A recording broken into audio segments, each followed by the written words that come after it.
As people try to find a safe way to gather and travel during the pandemic, there's growing interest in documenting who's been vaccinated or tested negative for COVID-19. On Monday, British Prime Minister Boris Johnson announced his government will test the use of COVID-19 status certificates. Israel has already been using a green pass system to allow vaccinated people into restaurants and large events, raising concerns about a two-tier system. On Tuesday, the World Health Organization warned so-called vaccine passports may not be an effective way to reopen. Again, this is why we as WHO are saying at this stage, we would not like to see vaccination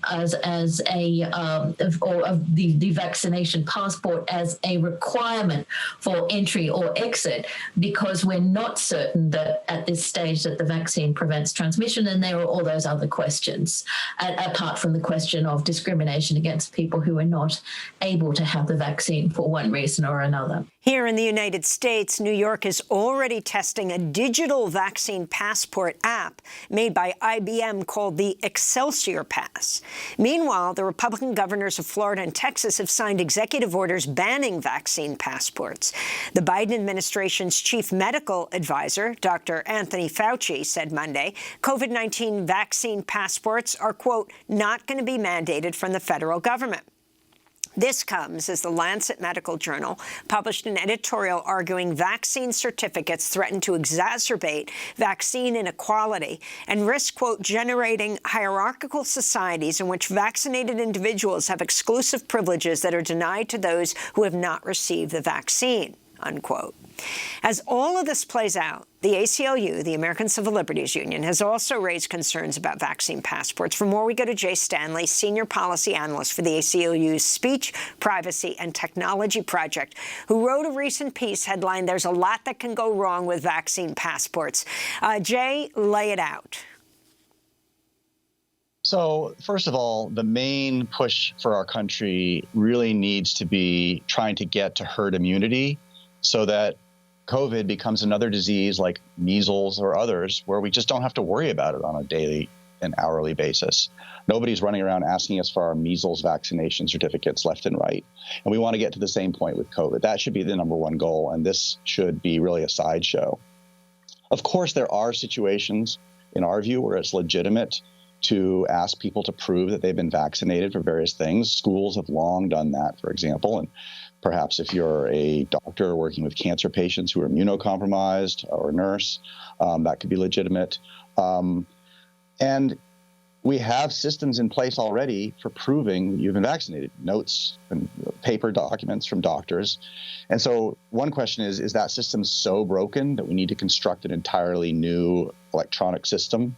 And if we do, a lot of people have sort of an intuition that, well, in the age of the smartphones, it would be convenient and just make sense to have an electronic version of this that you can have in your phone.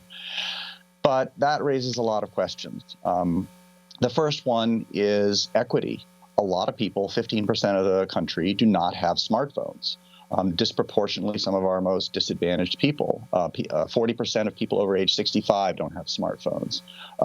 People with disabilities, low-income people are disproportionately lacking in smartphones.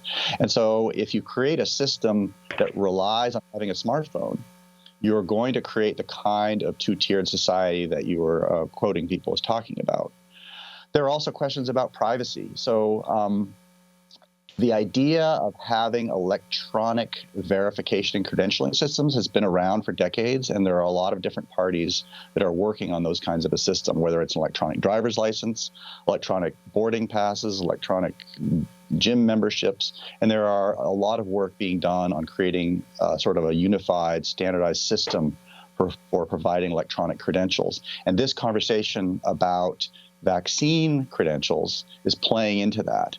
And there are different ways that you can build that kind of credential system. And some of them are decentralized, privacy protecting, and empower individuals. So that you go, you get your shot, and the person or the entity that gives you your shot also gives you a certificate printed or on a phone that can prove that you've been vaccinated using cryptography. And then you hold that certificate and you choose whom to show it to. There are other systems for doing digital credentials that are centralized, that are not privacy protecting, and that would, for example, hold a lot of your medical information, create new databases, but would also, every time you show that credential somewhere, would report back to the entity that it's being shown, allowing for the creation of a lot of data about you. And so we think that there has to be a paper option if there's to be any new, more secure system. One of the complaints is that the CDC card that you get is very easily forged. And it's possible to make electronic systems that cannot be forged easily on paper. And so there needs to be a paper option for people so that we don't have these inequities. And finally, we want to make sure that people who cannot get vaccinated are not left out of the system. There are many people who are medically contraindicated. Their doctors have told them because of medical conditions that they have, disabilities that they have, that they shouldn't get a vaccine. It would be dangerous to them. And what happens to them in a society where everybody is running around demanding your passports all the time? Do they get admission to places where non-vaccinated people are excluded because they can't get a vaccine, or are they treated like somebody who has just decided not to get vaccinated? So those are difficult policy issues and difficult technological issues.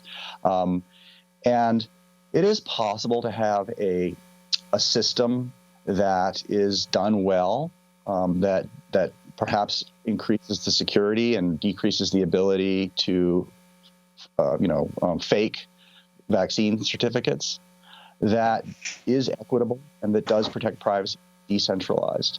And that's the kind of system that if we are going to have something here, it would have to be that. But unfortunately, we don't have a lot of confidence that that's what's going to emerge. One reason is that there are a number of entities out there that are pushing this, big entities with far reach, companies like IBM, MasterCard, the airlines. There are also some nonprofit entities that are pushing the sort of more decentralized privacy protecting schemes. And I think that one of the outcomes here is that we end up with a lot of different systems, and we all have to put 5 different apps on our phones. And so I think that when the White House originally got involved in this, I think that's what they were trying to avoid, that there be one standard here. And so, I think that that's where we stand. And Jay, could you talk about, some people have drawn a comparison between what's being proposed now by way of a vaccination certification and the World Health Organization's yellow card that provides international proof of yellow fever vaccination. Now, of course, that's a card, it's not digital. Would something like that be safer and more easy to access for more people? Yeah, I think that whatever solution is settled upon, if there is a unified solution, which may not be the case, it has to be simple and paper. There can be secure paper systems that have, for example, QR codes that use cryptography to prevent, forgery, or maybe just the regular CDC cards that we already have is good enough. Is there actually a big problem of forgeries? Is it such a large problem that we need to construct an entire infrastructure requiring individuals to engage in mass adoption, requiring those who give vaccines to adopt software that's standardized, requiring verifying parties, anybody who wants to check a vaccine to get the proper software that interfaces into it. By the time anybody is able to create such a system, we may, hopefully we will be at a point of herd immunity. And a lot of this is just going to go away. You're not going to be asked for your vaccination left and right. And hopefully that will never happen. But there can be, we can just rely on the paper that we have now, which is the CDC card you get when you're vaccinated. We could rely on a more secure paper version, and that involves what's called public key cryptography. So when you get your vaccine, the vaccination place would digitally sign using a private key an electronic token that would either be put in your phone and could be put in the form of a printed QR code. And they digitally sign that with their private secret digital signature. And then they publish their public key. So it's a private key and a public key that are a matched pair. And that QR code or a phone token can only be read with the public key that was created with that private key. So if I check your vaccine and you give me the QR code, I look at the public key of the person who gave you the vaccine, and if it decrypts your code, then I know that you got your vaccine from a authorized vaccine provider and didn't get this printed out by your uncle in his garage, and I know that it hasn't been altered. And so that's a more secure version that would not have the advantages of a purely electronic system. Well, we have 5 seconds. Okay, sorry. Well, just say clearly we need to discuss this further, and there's a large debate brewing in this country and around the world.